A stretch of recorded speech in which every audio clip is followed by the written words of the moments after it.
Hi there, Priyanka. Nice to see more essays from you. Let's go quickly into your correction, see what you wrote. Okay, there is a growing trend of private car ownership. Do the benefits of this outweigh the disadvantages? Let's see what you said. Experts throughout both the developing and developed world have debated whether the increasing fashion of owning motorized vehicles in modern times is beneficial or harmful for individuals and society. The assessor will argue that the advantages of this trend are stronger than the disadvantages, using examples from the UK government and Oxford University to demonstrate points and substantiate arguments. Okay, lovely. No problems at all. Let's see. Excuse me. Oh, God, forgive me. Okay.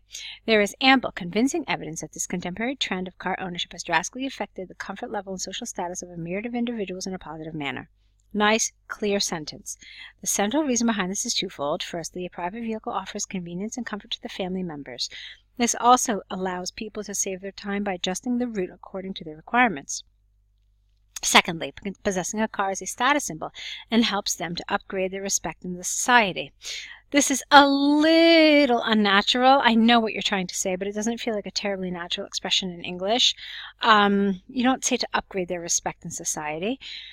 Let's see, possessing a car is a status symbol, and it helps them to maybe move up the social ladder, to increase their importance, increase their worth in the eyes of society.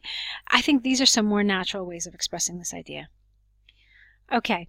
For example, recent empirical research by the UK government indicated that 90% of people across the globe purchase cars in order to maintain their luxurious life and to avoid any discomfort resulting, ing, from the public transportation system. It must not be forgotten that the private cars, not the private cars, but just private cars in general, ensure the privacy, safety, and security of the driver, here the, and other passengers. Therefore, it is conclusively clear that if the tendency of private car ownership continues gaining in popularity, there would be more positive implications. Okay.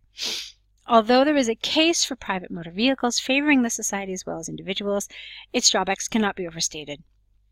Having a personal car undoubtedly augments the expenditure of a household. This is largely because purchasing, maintaining, and fueling a vehicle is highly expensive, which is sometimes unaffordable for few people. That means almost none. Is that what you mean? I think you mean for numerous people, actually. Okay, so for instance, an extensive study by Oxford University confirmed that over 40% of European citizens confronting bankruptcy due to the overuse of their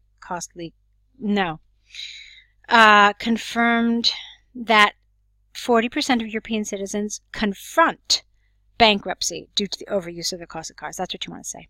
Consistent with this line of thinking is that the exorbitant prices of cars and fuels often lead to financial crisis in the society.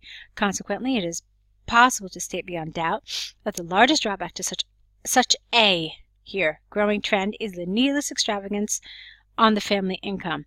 I don't think extravagance is the right word here, Priyanka. I think you mean something else. Let's see, is the needless strain on the family income. That would fit here perfectly. To conclude from the arguments and examples given, I firmly believe that the approach of private car ownership is more advantageous than disadvantageous without the in terms of comfort level and luxury. It is predicted that the popularity of personal vehicles will increasingly grow in importance. Okay, so it's lovely in many ways. A lot of nice vocabulary, really good structure. Generally, the grammar was also very good, even though there were a few areas that I had to correct. However, I have one concern here, and it's the order of your paragraphs. You started off with the positives, and then you talked about the negatives, but this is incorrect.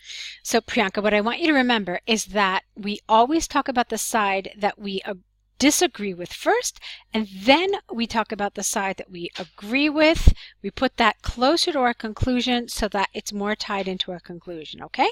Just keep that in mind, and then remember that you have to reverse these paragraphs. Okay, so that's the major thing that I want to talk about here. Now let's go on and look at your letter. All right, let's look at your cover letter here now. Okay,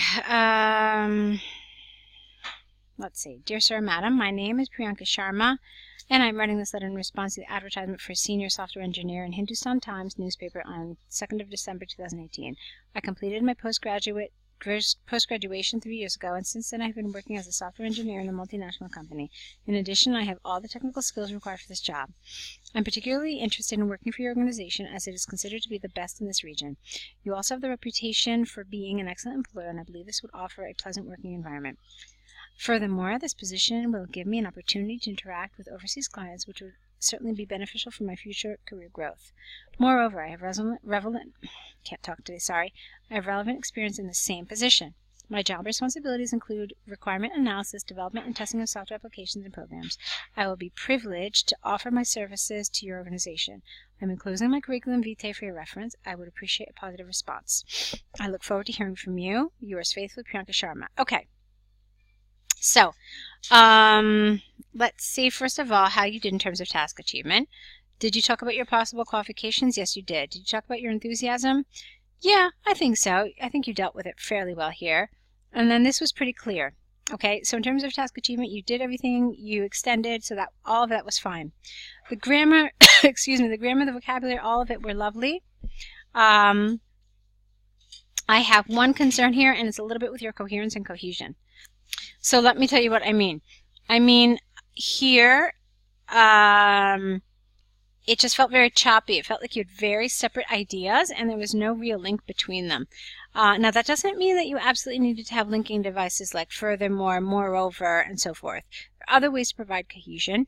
In fact, I did a podcast several months ago on it, on different ways that you can make your essays cohesive without using a lot of these words. So I felt like this was the only real weakness here. Other than that, it was lovely. The closing was lovely. The sign-off was lovely. Everything was absolutely accurate. So good job. Priyanka, now all you need to do is correct these essays, return them back to us corrected, add to your error correction list, and write us your next set. I'm pretty happy with these. You're doing very well, so keep up the good work. And I'm looking forward to seeing what you're going to write next for us. Okay? Good luck.